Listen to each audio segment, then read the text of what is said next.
Assalamualaikum warahmatullahi wabarakatuh. We are from Group 18 and in this video we will present the process of fabricating a sheet metal toolbox.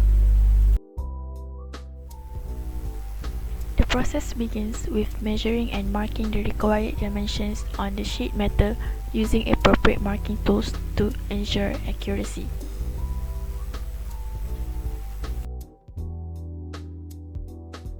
Next, the sheet metal is cut according to the marked lines using suitable cutting tools.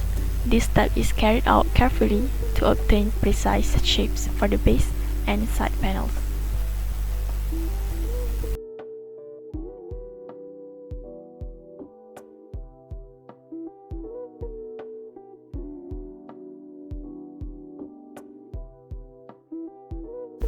After cutting, all sharp edges are depured and filled to produce smooth and safe edges.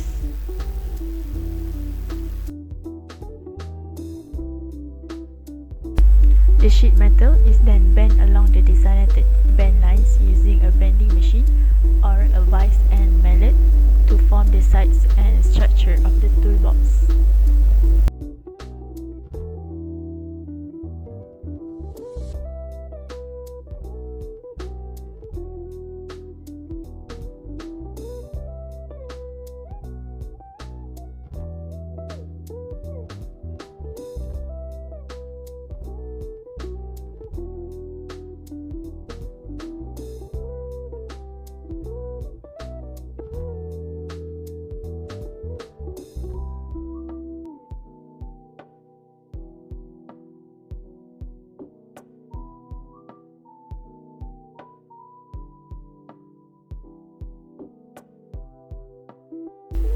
The corners are aligned properly and holes are drilled at the joints for fastening purposes. Following this, holes are drilled at the top section and the handle is attached firmly using rivets or bolts.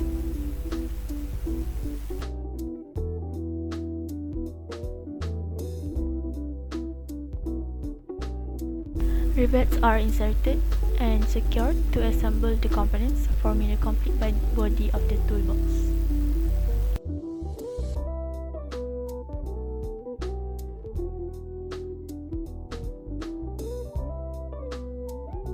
The fabrication of the sheet metal toolbox is now completed.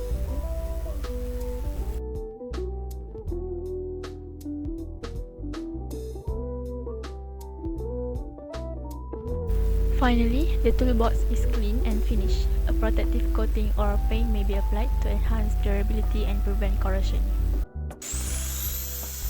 This marks the completion of the sheet metal toolbox project. Thank you for watching.